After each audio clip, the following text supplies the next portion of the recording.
We don't come up here and be like, my wiener was itching the other day. No, don't do that. All right. So I guess our next performer is going to do some comedy. He's a friend of mine. He's going to come up here and talk about which Jewish comedian he looks like first. Please give it up for Jason Wool, everybody.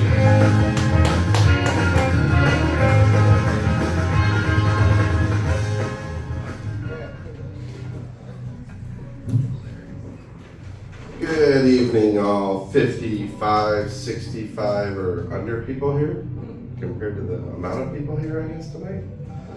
Right? So, thank you guys for having me here tonight at Kelly's Pub, and as you guys can definitely tell, I am not Adam Sandler. I am Adam Sub-Sandler, you might want to think of me as. I am the bastard in the family, if you think about it. Kind of his before picture, the kind of uglier, fatter, Jew-ish version of him. The other comic was talking about bagels. I always thought it would be fun if we Jews had a bagel as an everything bagel. Why doesn't the everything bagel have bacon on it, right? I always thought that would be good, right? The everything bagel should have some bacon, right? It's like the biggest Jewish dilemma, free ham. So, yeah, I definitely am Jewish, like I said. I'm kind of diet Jew. I do like to complain. Sorry if I don't tip you tonight, Mr. Bartender. I'm not sure what your name is, but thank you very much. Please tip. Oh, just the tip, as you like it, right, John? Yes. And, yeah, my hot dog might have a little bit more or less filler than Adam Sandler, I don't know. So, but I believe that your other comedian tonight, your name is Jason. My name is Jason as well, for those of you guys that are going to vote for later. But my parents kind of fucked up when they named me Jason, I guess, because not only is my name Jason, I was born on Friday the 13th. Were you born on Friday the 13th? Yeah, see, when people meet me, they don't know whether they're supposed to run or what the fuck they're supposed to do. I really am a nice guy. I'm not a serial killer. Maybe I should have come with my own soundtrack, like, no, that's what, Psycho, the other fucking guy. So, yeah, my parents, they pushed out, a demon and a tax deduction all at once. And when I was a kid, they told me I should have role models, right? So I was like, all right, let me look up some role models. But why not look up some role models that were born on my birthday? I thought that might be a good idea, right? So when I looked up the role models, I realized there was 3 role models.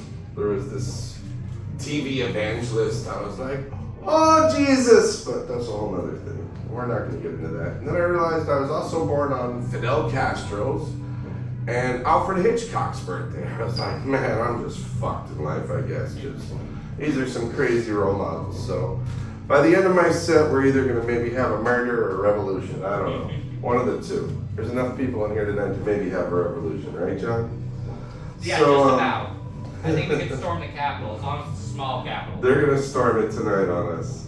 So, when I was a kid, I can't say I was a dumb kid. I can't say I was the smartest kid. Maybe I was a little too smart for my own good kind of kid.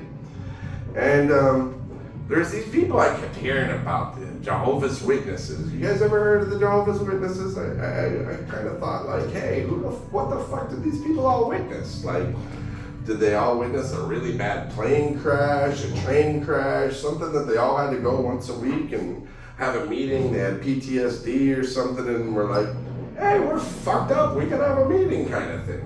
Little did I know they were after Jehovah, Jesus. So that's when I was realizing that there was also the NAACP. I thought that was the National Association Against Colored People. Oops, little did I know it was for the colored people. It's kind of like the Salvation Army. I thought they were a bunch of people that went out and marched down the street singing hymns, carrying Bibles, and wearing camouflage. Little did I know what they really were.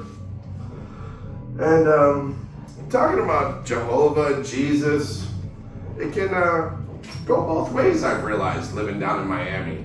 And when I say both ways, I'm not talking about Jesus is gay or straight. That would just be wrong. I mean, no, Jesus was hopefully fucking some Mother Mary whore or whatever it was. But anyway.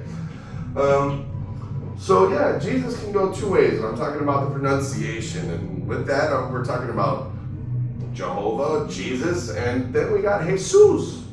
And if it's all beautiful and wonderful, it's Jesus. But if it's holy shit, that's Jesus more or less. If it's all beautiful, died on a cross, literally nailed it, that's Jesus. If he shows up half an hour late with ripped jeans, smells like weed and WD-40, and carrying a six-pack of Modelo, that's fucking Jesus. If you walk in the house and your mom's clutching her pearls, crying, she's praying to Jesus. If you walk in your house and you hear some weird banging noise and your girlfriend's screaming, Jesus, you know you better leave the bitch. If all of a sudden ICE comes knocking at your door and Jesus comes and runs under your bed, he's praying to Jesus. If all of a sudden you realize Jesus walked on water, yeah, well, if all of a sudden at 3 a.m. you hear a noise on your roof, that's Jesus running around naked going, where's the weed, man? So, let me see, what else do I have for you guys tonight? John, I actually realized I have to agree with you. You do this joke, and it's about girls really being grosser than guys. You want to do my joke? I have to, I'm not doing your joke, I don't want to do it, but I have to explain that I found out that John is, like, not psychic, but he's true. It's true. And I was talking to a friend of mine today that just recently broke up with her boyfriend, and I'm talking to her, and she's telling me how he got back together with his ex, and that the ex is totally gross. And I'm like, all right, whatever. And I'm like, wait a second. John always talks about how women are more gross than men, and all of a sudden I had to literally tell her that if she thinks he was gross for dating her and she's gross, then wait a second, doesn't that make her grosser than both of them? So, John, I must say you're 100% right on that one. I'll tell the joke. Oh, you definitely tell it better than I do, but with that being said, my last joke here, there's some didgeridoos, and I've realized there's some didgeridon'ts, and this is a didgeridoo, and in order to explain what a didgeridon't is, I need to play my didgeridoo for you guys for a second and show you.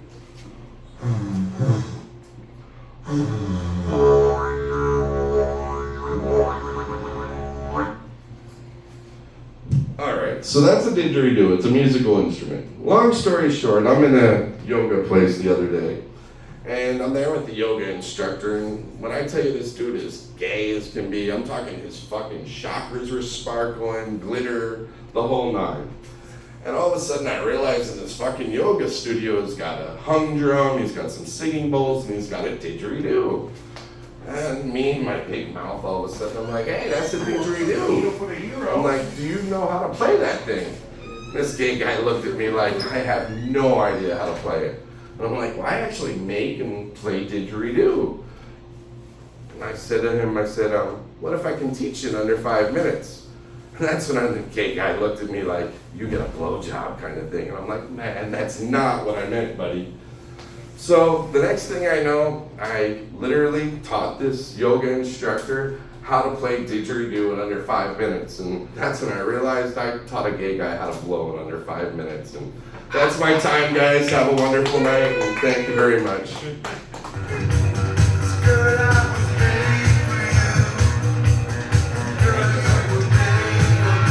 Jason Wool, everybody.